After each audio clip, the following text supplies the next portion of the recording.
Hello everyone, so today we're going to be talking about a very recent case. It's actually a case from back in July 2020, and it's the disappearance and death of ROMY and NORAH Carpentier. At the time of the disappearance, ROMY was 6 years old and NORAH was 11 years old, and they were both described by people as two young girls that could just light up the room and make everyone smile. NORAH, the oldest, was very creative and she liked science and technology, and she actually wanted to create her own video games when she was older.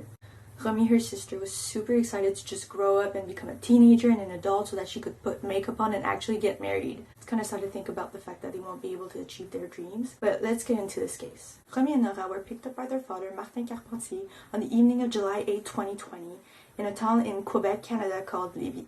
Martin was actually not NORAH's biological father.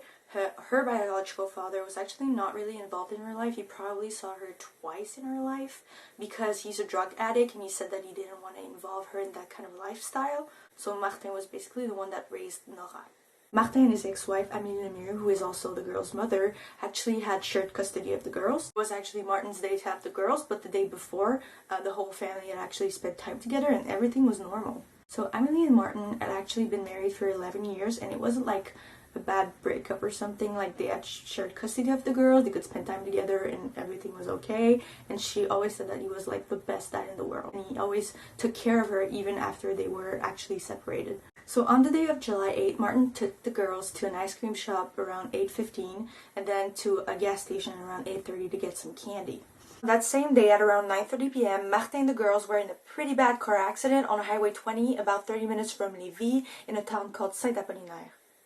The car actually came face to face with another car and then it rolled on itself and ended up in the forest by the highway. So obviously after the crash, someone went to call 911. When they went to see if there was anyone left inside the car, everybody was gone. The only thing that was left inside was ice cream.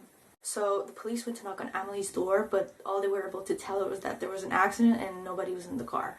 When Amélie was brought to the side, she was trying her hardest to find the girls. She had brought some of their toys so that the police dogs could smell them and maybe find them, but the police responded that those dogs just weren't made for that. So from this point on, we don't really know what happened. We can only hypothesize. So here's what the police thinks happened.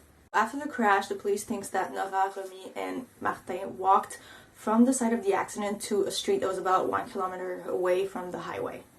The day after the accident, at around 3 p.m., an Amber Alert was launched, and it was the longest Amber Alert ever released in Quebec. I remember being at work and hearing the Amber Alert, and it was kind of scary because we never get Amber Alerts in Quebec. A lot of people thought that the Amber Alert was released way too late, but the police said that at the time they didn't have any evidence to think that the girls were in danger, which I don't understand because they just got into an accident that looked pretty bad, so they probably needed like medical help. And I understand that they were with their father, but like still. Unfortunately, on July 11th, 3 days after Martin and the girls went missing, the two girls' bodies were found in the forest 4 kilometers away from each other. Even though there were rumors going around that said that ROMY and NORAH died because of heat and dehydration, the cause of death was actually said to be severe head trauma, although we don't know if that head trauma was caused by the accident or if it was caused by something else.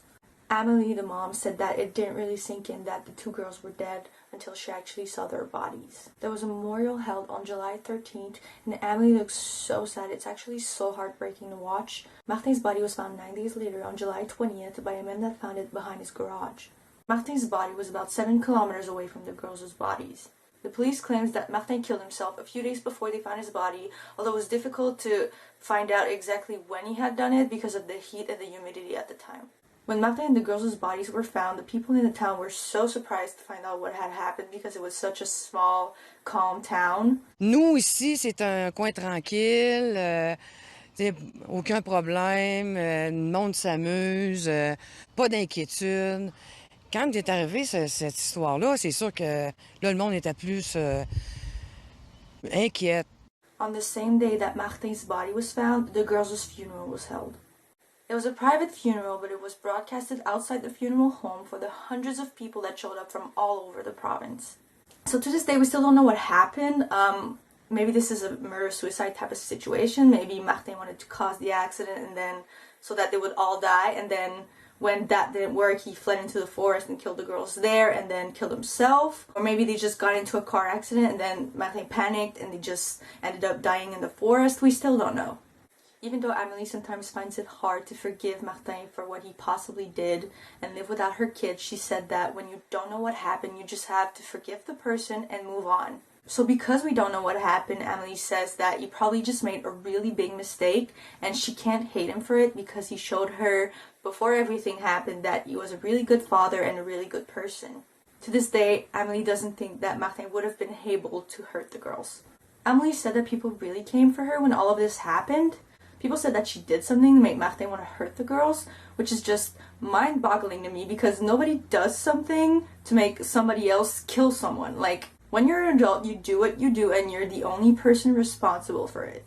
I'm not saying that Martin hurt the girls, but if he did, it was his fault and nobody else's fault. Emily felt really judged and she said that people didn't realize how much she was hurting. She said that she gained some hope when she was walking her dog in October and arrived at one of the girls' friend's house. Emily said that she knocked on the door for absolutely no reason. She's now in a relationship with the man that actually answered the door and she's hoping to give ROMY and NORAH some younger siblings one day. So Emily is now my new hero. I can't imagine what it's like to live without your girls, and I feel like most people's first gut feeling is to blame Martin for what happened, but she says that she can't do that because he proved to her so many times that he was a good person and a good father. At first, when I saw this case, I actually was wanting to blame Martin and I didn't even want to say his name, but now I actually agree with Emily. I can't blame him because I don't know what happened, and if she says that he was a good father, I just have to believe her. So I don't know what happened, but I'm thinking that Martin maybe felt guilty when they got into a car accident, and maybe the girls died in the car accident, maybe he carried them into the forest, and then he killed himself because of the guilt. I really don't know. There's so many things that could have happened, but yeah, that's it for today's video. I hope you enjoyed it. If you did, please give it a thumbs up, and I'll see you guys in my next video. Merci de m'avoir choisi pour être votre maman. Un privilège d'une valeur inestimable.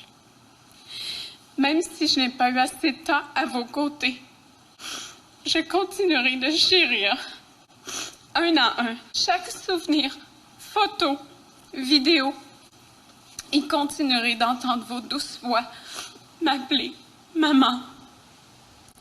Je vous aime à la folie.